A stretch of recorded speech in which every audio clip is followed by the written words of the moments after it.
Before we start, hit that like button right now, because this story is going to shock you in ways you never expected. My name is David, and for 3 years, I lived in what I thought was a happy marriage with Sarah. But looking back now, I realize I was living a carefully constructed lie. It started small, almost imperceptibly. Sarah would make little comments during dinner parties that cut just deep enough to sting. "Oh, David's so clumsy with money," she'd laugh, while our friends shifted uncomfortably in their seats. Or, "You should see how he burns toast. Can't even handle the simplest tasks," delivered with a smile that never quite reached her eyes. At first, I laughed it off because that's what you do in marriage, right? You give and take. But then, it escalated, beyond anything I could have imagined. At my brother's wedding, she stood up during the reception and joked about how I needed training before I was ready for marriage. The entire room went silent. 200 people suddenly fascinated by their dinner plates. My own family looked at me with pity. My mother pulled me aside later and asked if everything was okay at home. That's when I knew this wasn't normal, wasn't the harmless teasing between spouses that I'd convinced myself it was. But the night that changed everything was October 15th. We were hosting a dinner party for 6 couples, all mutual friends who had become the unwitting audience to my public humiliation. Sarah had been particularly cruel that week, mocking my recent promotion at work and calling it charity in front of our neighbors, her voice dripping with the kind of contempt usually reserved for genuine enemies. I should have seen the signs, should have recognized the pattern, but I was still clinging to the fantasy that the woman I married was somewhere underneath all that cruelty. The evening started like any other gathering in our home. Sarah played the perfect hostess with practiced ease, charming, witty, beautiful in that effortless way that had first captured my heart. She moved through our dining room like she was performing on stage, and in many ways, she was. But I could feel it building throughout the night. That familiar tension that preceded her performances. The inevitable moment when she'd turn her spotlight of cruelty on me, transforming our dining room into her personal theater of humiliation. It happened during dessert, just as I was beginning to hope we might make it through one evening without incident. Mike, my supposed best friend since college, was telling a story about his recent business success, the joy of his achievement. Sarah suddenly interrupted with a laugh that's sharp and deliberately cruel. "Well, at least someone at this table knows how to make real money," she said, her eyes glittering with malice. "David here thinks his little desk job makes him some kind of executive." The table went quiet. I felt heat rising in my chest, but she wasn't done. "You should have seen him practicing his important phone calls in the mirror last week," she continued, her voice rising with theatrical delight. Honestly, it was pathetic. That's when something inside me didn't just break, it exploded. 3. Years of humiliation, of being treated like a child, of watching my friends look at me with pity while my wife carved pieces off my dignity. It all erupted at once. I stood up so fast that my chair flew backward and crashed to the floor. The crash seemed to hang in the air, and in that moment of perfect silence, I found my voice. Get out. 2 words that changed everything, delivered with a force that surprised even me. The room was so quiet I could hear everyone's breathing, could practically hear their hearts beating. Sarah's face went white, then red, confusion and anger warring across her features. "David, you're embarrassing yourself," she started, but I cut her off with a roar that came from somewhere deep and primal. "I said get out!" I was screaming now, and I didn't care who heard me, didn't care about the neighbors or the scene I was making. "I'm done! Done with your constant put-downs. Done with you making me look like a fool in front of everyone we know." Our friends started gathering their things, mumbling excuses and avoiding eye contact, but I wasn't finished. This performance had gone on for too long. and it was time for the final act. "No, everyone stay," I commanded. "You want a show? Let's give you a real show." That's when Mike, my best friend Mike, the man who had stood beside me at my wedding, tried to play peacemaker. He stood up slowly, hands raised like he was approaching a wild animal, his face a mask of concern that I now realize was carefully constructed. "Hey, man, maybe we should all just cool down," he said, his voice carrying that patronizing tone people use when they think you're losing your mind. "Sarah's just had a few drinks. You know how she gets." The words hit me like a physical blow. I stopped mid-rant, my brain processing what he'd just said. "Wait. Stop. You know how she gets?" I stared at him, really looked at him for the first time that evening. "How exactly do you know how my wife gets when she drinks, Mike?" The silence that followed was deafening. You could feel the tension like electricity before a storm, crackling and dangerous. Everyone at that table knew something I didn't, and their faces were telling me everything I needed to know. Sarah had gone completely pale, shaking her head frantically at Mike, but he was already cracking under the pressure of my stare. It's not what you think, David," he stammered, but his words were meaningless noise compared to the truth that was written all over his guilt-stricken face. That's when Jenny, Mike's wife, did something that shocked everyone in the room. She laughed, not a happy laugh, but a bitter, angry sound that sent chills down my spine and made everyone else shrink back in their chairs. "Oh, this is rich," Jenny said, her voice dripping with venom I'd never heard from her before. "Mike, you want to tell him, or should I?" Mike went white as a sheet, all the blood draining from his face as if someone had pulled a plug. Sarah was crying now, but not the kind of crying you do when you're sorry. It was the desperate crying of someone who's been caught, cornered, exposed. Jenny's voice rose to fill the silence. "Your wife and my husband have been sleeping together for 8 months, David. 8 months. And apparently, I'm the only other person in this room who didn't know." The world stopped. Actually stopped. 8 months? They'd been betraying me for 8 months while I sat there like a fool, taking Sarah's abuse and thinking it was just marriage. I looked around the table at our friends, people I'd known for years, people I'd trusted with my secrets and my vulnerabilities. Their faces told me everything I needed to know. They all knew. Every single one of them had been watching this elaborate performance, had been complicit in my humiliation. The dinner parties, the gatherings, the moments. When conversations would stop when I entered a room, it all made horrible, crystal-clear sense. If this level of betrayal is making your blood boil like mine was, smash that like button, because you haven't heard the most shocking part yet. What happened next was like watching a building collapse in slow motion, inevitable and devastating. Jenny launched herself across the table at Sarah, screaming obscenities that would have made sailors blush. Wine glasses shattered, sending crystal fragments across our hardwood floors. Our other friends were scrambling to get out of the way, chairs scraping against the floor as they tried to escape the chaos that had erupted in our dining room.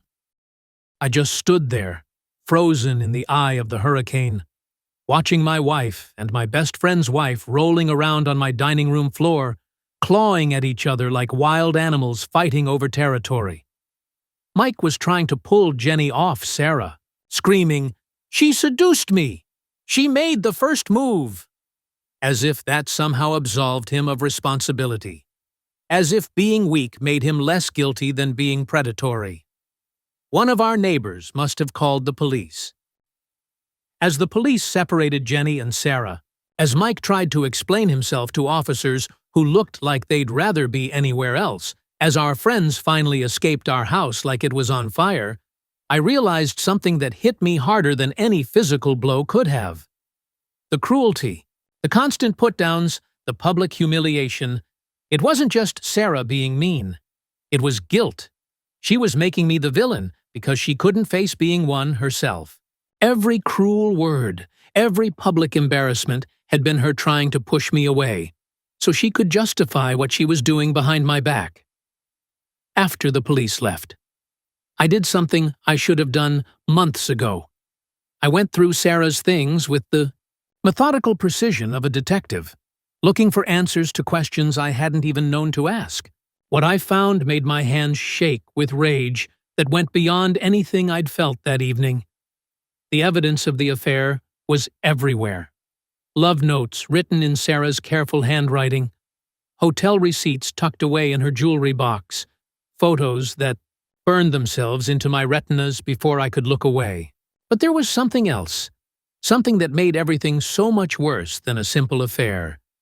Hidden in her laptop, I found screenshots of group chat conversations between Sarah and our friends, messages that revealed the true depth of their betrayal. They had been mocking me for months behind my back, calling me pathetic, weak, a pushover who was too stupid to see what was happening right in front of him. Lisa had written, "How does David not see what's happening? He's so clueless. It's almost sad." Tom had replied, "Sarah's got him so whipped, he probably wouldn't care if he knew. They weren't just hiding the affair from me, they were actively enjoying my humiliation, turning my pain into their entertainment. Every dinner party, every gathering, every moment of cruelty from Sarah had been a performance for an audience. That was in on the joke. I was the only one who didn't know I was the punchline." The realization hit me like a physical weight, crushing the air from my lungs and making me question every interaction I'd had with these people over the past year. How many times had they laughed about me after I left the room? How many times had they exchanged knowing glances when Sarah delivered one of her cutting remarks? But the worst revelation was yet to come.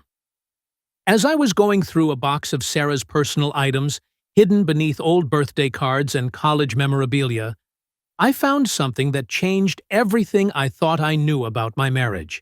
A pregnancy test was positive, dated 6 weeks ago. My hands shook as I held it, my mind racing to process what this meant.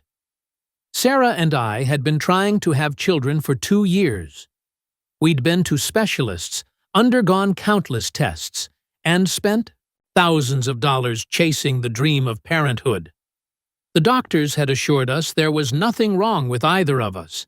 It just wasn't happening.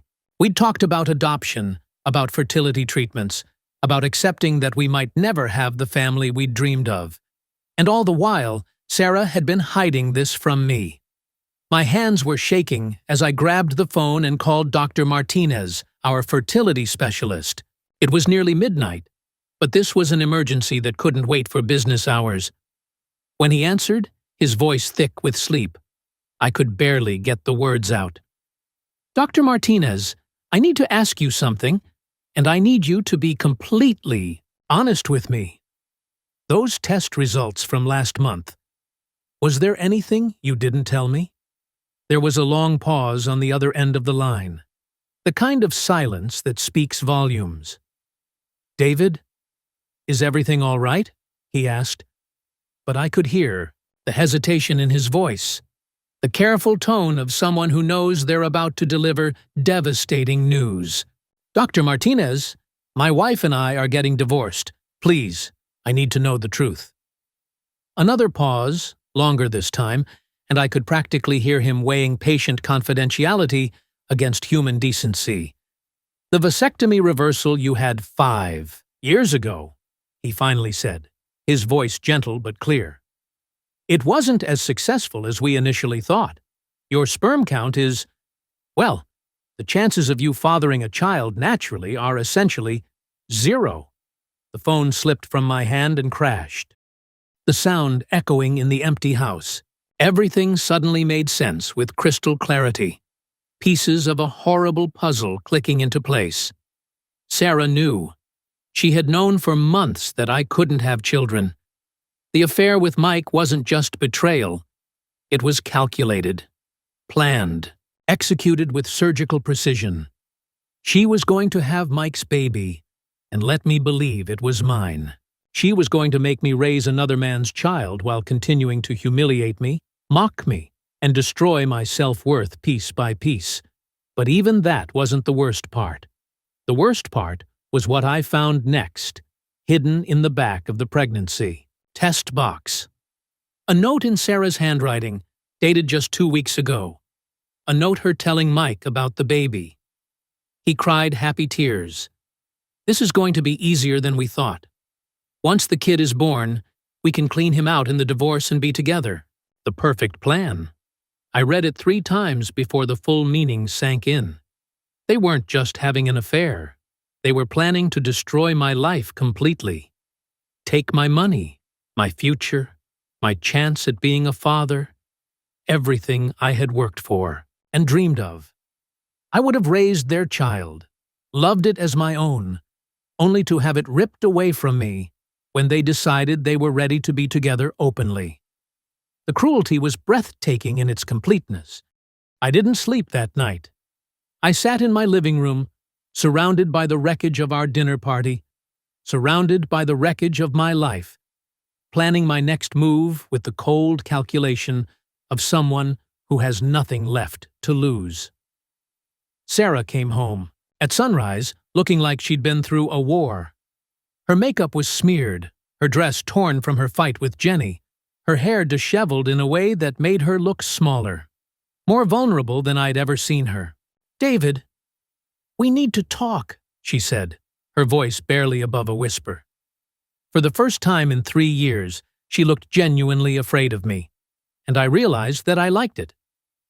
I placed the pregnancy test on the coffee table between us, watching as her face went white with recognition. "Congratulations, Sarah. When were you planning to tell me about Mike's baby?" I kept my voice calm, conversational, which seemed to frighten her more than if I had been screaming. She started to stammer some excuse, but I held up the note, watching, as the last of her composure crumbled. "Or were you planning to wait until after you'd cleaned me out in the divorce?" For the first time in 3 years, Sarah had nothing to say. The woman who had spent so long making me feel small and worthless was sitting there, powerless, caught in her own web of lies with nowhere to run.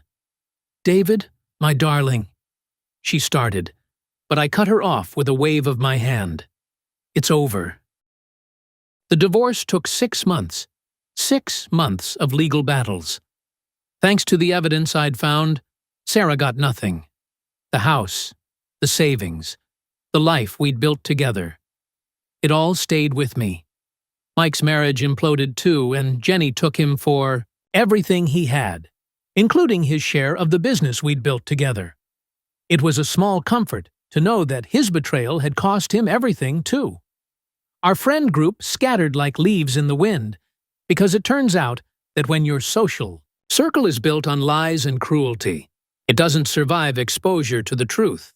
The people who had laughed at me behind my back suddenly found themselves exposed as the small, petty individuals they'd always been. Some tried to reach out afterward, claiming they'd wanted to tell me but didn't know how. I ignored them all. Sarah had the baby, a girl, and I saw them once, about a year later, at a grocery store. Sarah looked tired, older, defeated in a way that should have made me feel satisfaction, but only made me feel empty. Mike was nowhere to be seen, and I heard later that he'd abandoned them both when the reality of single parenthood became too much for him to handle. She saw me too, started to approach, maybe to apologize or ask for help. I just walked away. Some chapters of your life need to stay closed. That was 3 years ago. And you know what? It was the best thing that ever happened. I'm remarried now, to a woman named Claire who builds me up instead of tearing me down. She celebrates my successes instead of mocking them, supports my dreams instead of crushing them, loves me in a way that makes me understand that what I had with Sarah was never love at all. We have genuine friends who share our joys and sorrows, who would never dream of participating in the kind of psychological torture that my old circle had made into entertainment. And yes, we're expecting our first child together. It turns out the problem was never medical. It was emotional. The stress of living in a toxic relationship, the constant assault on my self-worth, the chronic anxiety of never knowing when the next attack would come, it had been affecting my body. Within 6 months of leaving Sarah, my health improved dramatically. Within a year, the doctors were amazed at how much my fertility had improved. The man Sarah tried to make me believe I was weak, pathetic, and worthless. He never existed. He was just a reflection of her own guilt and self-hatred, a projection of everything she couldn't stand about herself. The real me, the person I was meant to be, had been buried under years of psychological abuse, but he was still there, waiting to be rediscovered. If you're reading this and you recognize yourself in my story, if you're living with someone who makes you feel small and worthless, who humiliates you in public and makes you question your own reality, please know this. It's not your fault. It's not forever. And you're stronger than you think. You deserve to be with someone who celebrates you, not someone who tears you down. You deserve love that builds you up, not love that tears you down. Your worth is not up for debate, and it's certainly not determined by someone who chooses cruelty over kindness. Sometimes the end of everything you thought you wanted is the beginning of everything you truly deserve. And sometimes the people who hurt you the most end up doing you the greatest favor by showing you exactly what you don't want your life to look like. The night everything changed was the night I finally learned to change everything. If this story opened your eyes to toxic patterns you've experienced or helped you realize your own worth, please hit that like button and share this with someone who needs to hear it. Your engagement helps stories like this reach people who desperately need to know they're not alone, and they deserve better. Sometimes one story can change someone's entire life, and your like might be what gets this message to the person who needs it most.